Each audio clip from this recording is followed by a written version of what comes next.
So guys નમસ્કાર મિત્રો ઘણા દિવસથી ગુજરાતમાં વરસાદનો અભાવ હતો અને ખાસ કરીને અમારા દાહોદ વિસ્તારમાં વરસાદનો અભાવ હતો. તો આજે ખૂબ વરસાદ આવ્યો, જેથી હું અહીંયા ઘેરાઈ ગયો છું. દાહોદમાં અહીંયા બેઠો છું મિત્રો, જોઈ શકો છો તમે.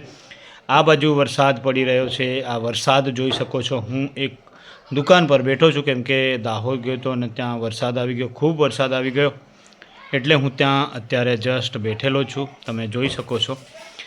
છેલ્લા કેટલાક દિવસથી વરસાદ આવ્યો નથી, પણ આજે આવ્યો તો ખૂબ સારો વરસાદ પણ પડ્યો છે. એ એક સારી બાબત છે કેમ કે વાવેતર થઈ ચૂક્યું છે ને વરસાદ આવ્યો નથી તો ખેતીને પણ નુકસાન થઈ જતું જો કદાચ આજે વરસાદ ના આવતો તો મિત્રો તમે ગુજરાતથી છો ને કયા જિલ્લાથી છો ને ક્યાંથી છો અને તમારા વિસ્તારમાં કેટલો વરસાદ છે ને વરસાદ પડ્યો કે નથી પડ્યો ને કેટલા દિવસથી નથી પડ્યો એ સંપૂર્ણ વિગત જણાવશો, કમેન્ટ કરશો એવી આશા કરું છું.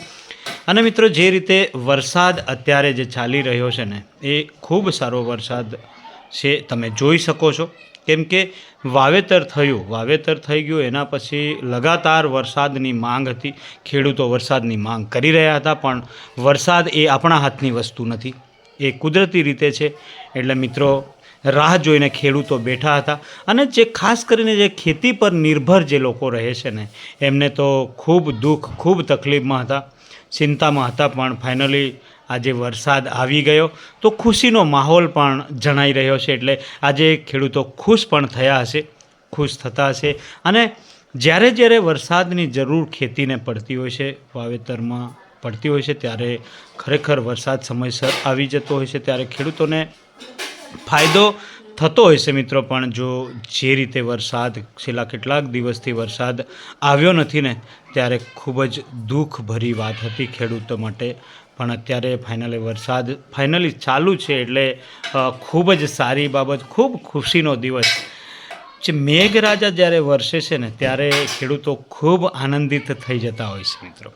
ખેતી પણ સારી થતી હોય. જે લોકો ખેતી પર નિર્ભર રહે છે, ખાસ કરીને ખેડૂતો ખેતી પર નિર્ભર રહે છે, અને એમાં ખાસ કરીને આદિવાસી વિસ્તારમાં આદિવાસી લોકો સૌથી વધારે ખેતી પર નિર્ભર રહે છે.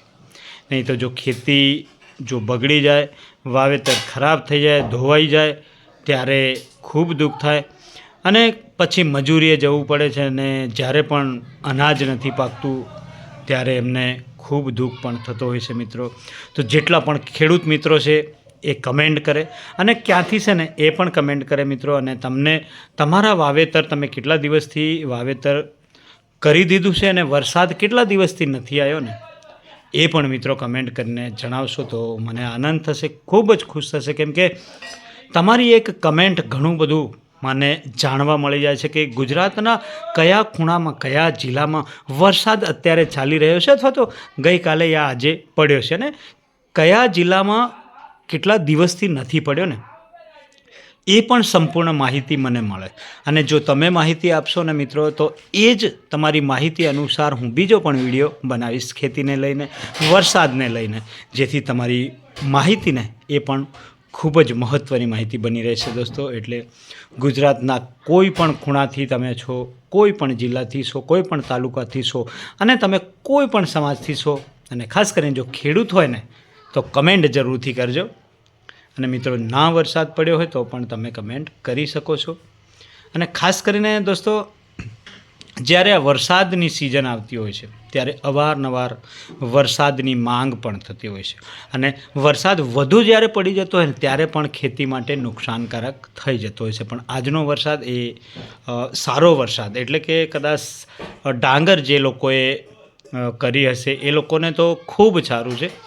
અને મકાઈ બાબતમાં પણ મકાઈની ખેતી માટે પણ વરસાદ તો ખેતી માટે તો સારો જ છે મિત્રો. પણ વધારે વરસાદ વધુ પ્રમાણમાં જો ઊંડાણવાળી જમીનમાં જો વરસાદ પડી જાય અને જો મકાઈ કરી હોય તો એ ગળી જવાની પણ શક્યતા હોય છે મિત્રો. અને મિત્રો જો તમે ખેતી બાબતમાં વધુ માહિતી જાણતા હોય અને વધુ સારી રીતે સમજાવી શકતા હોય તો વિસ્તારથી પણ મને કમેન્ટ કરી શકો છો મિત્રો, જેથી હું અવારનવાર આવા વિડીયો બનાવતો રહું. અને ખેતીને લઈને યા વરસાદને લઈને પણ આપણે વિડીયો બનાવીશું. તમે જે પ્રકારના વિડીયો બનાવવા માંગતા હોય અને કહેવા માંગતા હોય ને તમે નથી બનાવી શકતા, કદાચ તમારી યુટ્યુબ ચેનલ નથી તો મને વિસ્તારથી કમેન્ટ કરશો, વિસ્તારથી જણાવશો તો હું તમારું નામ સાથે, તમારા ગામ સાથે તમારા મંતવ્યો રજૂ કરીશ મારી આ સુપરસ્ટાર દેશપ્રેમી ચેનલમાં મિત્રો. તો તમે મારી આ ચેનલ નવા હોય તો મારી ચેનલને સબસ્ક્રાઈબ કરો અને વધુ મિત્રોને શેર કરો.